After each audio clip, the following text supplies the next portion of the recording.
everyone and welcome back to my channel. So for today's video I'm doing my highlight and contouring routine. So I decided to mix it up a little and do half my face Highend and half my face Drugstore. But before I start, I want you guys to guess which side is Drugstore and which side is Highend. So pause this video, I'll have a look at my face first and comment down below what side you think is Highend and what side you think is Drugstore before I start, because I'm really interested to see if you guys think one side looks visibly better than the other, because to be honest they look pretty identical to me and one side of my face is probably worth half the price as the other side of my face. So if you'd like to learn how I contour and highlight, then just keep on watching. So I've actually already applied my base. I used the Urban Decay All Nighter Waterproof Longwear Foundation. I tried it for the first time yesterday again because I remember I tried it ages ago but I just couldn't remember if I liked it or not,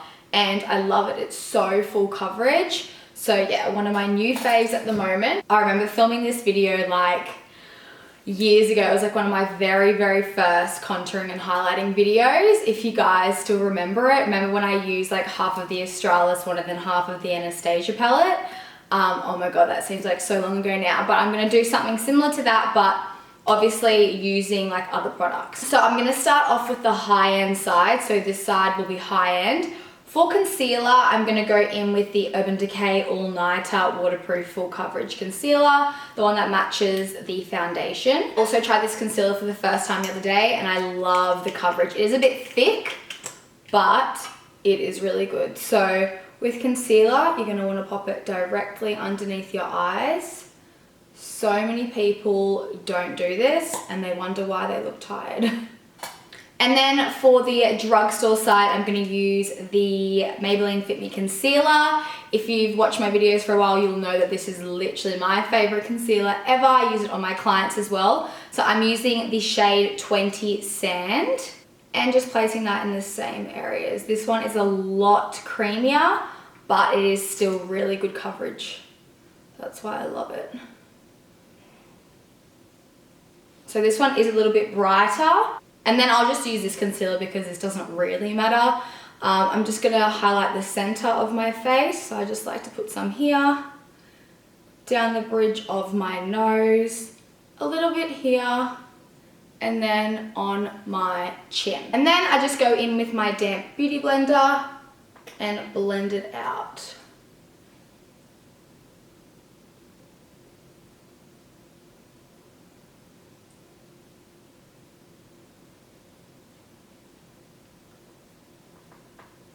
Like this concealer blends out so well, and you'll see the Maybelline one is literally identical. It is so good. The only noticeable difference I can see within both concealers is that this one is like a tad lighter, but that's fine because once we bake and everything, it'll look way better. So now for baking, I do get heaps of questions asking like, what is baking? How do you bake? What's the point of baking? So I'm gonna tell you exactly why I bake or why other people bake.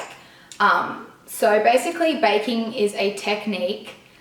I'm pretty sure it originated from drag queens, but anyways, it's basically a technique where you grab translucent powder on a beauty blender, or you can even use a brush. Packing on translucent powder directly over the top of concealer will prevent it from creasing throughout the day. For my high-end side, I'm going to use the Laura Mercier translucent powder. I honestly could not live without this stuff. It is amazing. So I just take the lid off, and usually there's like some up the top. So before I go in with the translucent powder, I just double check and make sure that there's absolutely no creases underneath the eyes, because if you put your translucent powder over your concealer, which already has creases, it'll just make it look even worse. So I like to look up and then really quickly grab the translucent powder and really press it underneath the eyes. If you can't see the translucent powder going on, then you haven't applied enough. So you want to be able to apply it so you can actually see like a white cast underneath the eyes.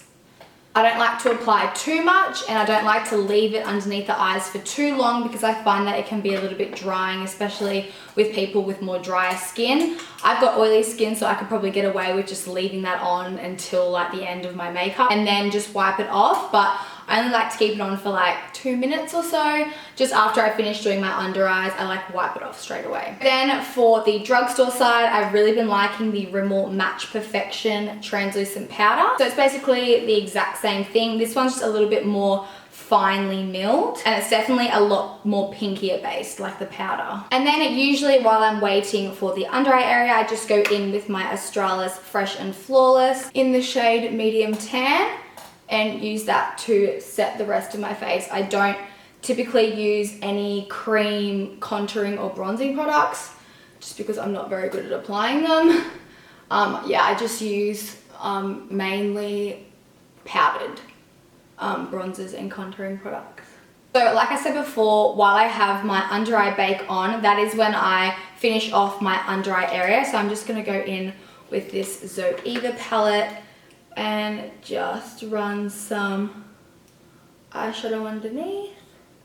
It helps when you have your bake on when you're doing your under eye eyeshadow, because if you're using darker colors, I tend to get a lot of fallout because I am a bit messy with eyeshadow, and that all catches it. So when you wipe it off, all the fallout that you may have got from your eyeshadows will just sit on top of the translucent powder, so then when you wipe it away, it wipes away with it. So now on to bronzing up the face. I've had this Bobbi brown bronzer for months now, and I only just went to reach for it the other day because I like forgot about it. I was like, oh my god, I remember I used to use this bronzer all the time, but it's become my new fave recently. It's a little bit broken, but it's in the shade Golden Light. And the bronzer brush I typically like to use is this one. It's just from Iconic London. It's just like a nice round, big fluffy brush. So I'm just getting some of that product, and then I just go ahead and just apply it in my cheekbone area.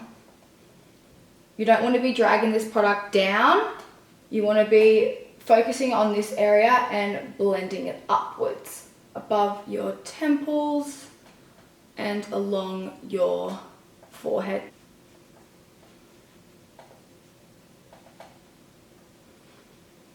Then I'm going to put a little bit along my jaw too.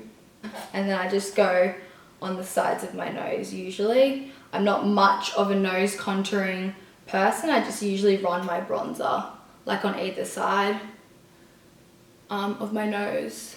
And then what I like to use is the Hoola by Benefit bronzer, and I just like to use the brush that it came with. And all I do is just place that right in the hollows of my cheekbones and along the jawline. Don't worry if you're too messy with this and you do get a little bit bronzer underneath your contour line, because that is what baking is for. We'll do that later though. Okay, now for the drugstore side, a bronzer that I've been obsessed with for years is the Rimmel Natural Bronzer. I love this stuff. It's really, really similar to the Matte Give Me Sun. It's really warm and it has more of an orangey undertone, which is what I like in bronzers. So I'm just gonna take the same brush. I did try and get rid of any excess bronzer that was on it from before. Take a bit of this and just do the same thing.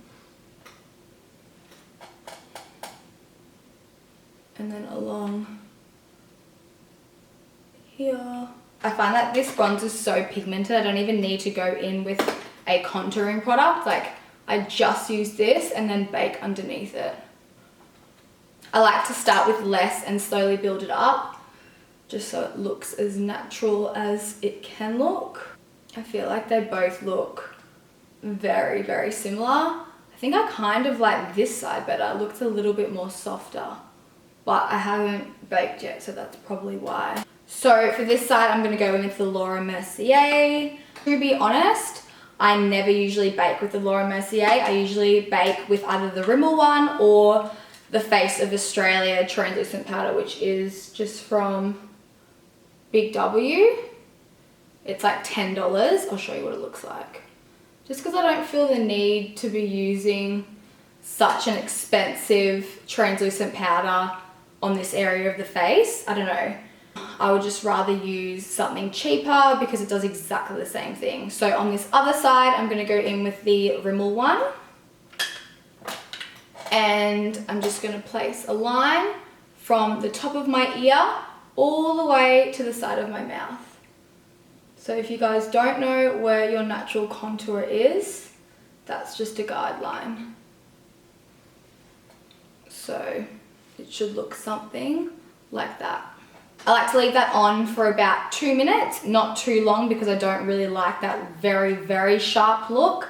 I only like to keep it on for a little bit just to give that natural look. So while that's baking, I like to do my blush. I've really been liking this Bare Minerals one. It's just in the shade Pink Me Up. It's just like, I don't know, it's just like a really pretty corally color. And then for the drugstore side, I'm gonna use this Maybelline Fit Me Blush in the shade Fard Arduous. I'm so bad at pronouncing names. It's more mauvey. It's really pretty though. And just placing that on the apples and blending it up. This one's got a little bit more of a sheen to it. So this is usually when I like to wipe off my bake. So after my blush, I just go in with a big powder brush and wipe off the excess translucent powder. So any mistakes you would have made with your bronzer, it's all cleaned up from that translucent powder. So I recently tried the new Jennifer Lopez and Inglot collab, and I've never usually used loose powder highlights like this ever. Like I usually just stick to the compact highlighters, but this one is so incredible. So it's just like a loose sparkling dust. My favorite highlighting brush that I like to use is the one from Anastasia. It's just the A23. I like to apply my highlighter on the highest points of my cheekbones, so right here. And then I kind of like to do a backwards C and connect it with my brow bone highlight, and then I like to put a little bit above the arch of the brow. Making sure all the edges are blended so it doesn't look like a line of highlighter on your face. May as well just use it to highlight the center of my face. So I also like to put it on my Cupid's bow, and then, whoa, and then down the bridge of my nose and a bit on my tip too. Okay, so now for the drugstore side. So this is a Maybelline Master Chrome Metallic Highlighter in the shade 100 Molten Gold. I've seen these all over Instagram, so I'm so excited to try it out because there really isn't that many drugstore highlighters out there that are pretty decent. Gonna go in with the brush. Here. Oh my god. For a drugstore highlighter, that's amazing. I love gold highlighters as well. I think I even may like this better than the Inglot one. And it's like half the price. Oh my god. Just gonna put it everywhere. Okay, I'm just gonna apply a lip color because I just can't stand to be looking at my bare lips any longer. So after I've removed the translucent powder from underneath the bake, sometimes what I like to do is go over the bronzer bit. Sometimes it can lose a bit of pigmentation, so I'm just gonna go in with the Rimmel bronzer and just really go to warm up that side of the face.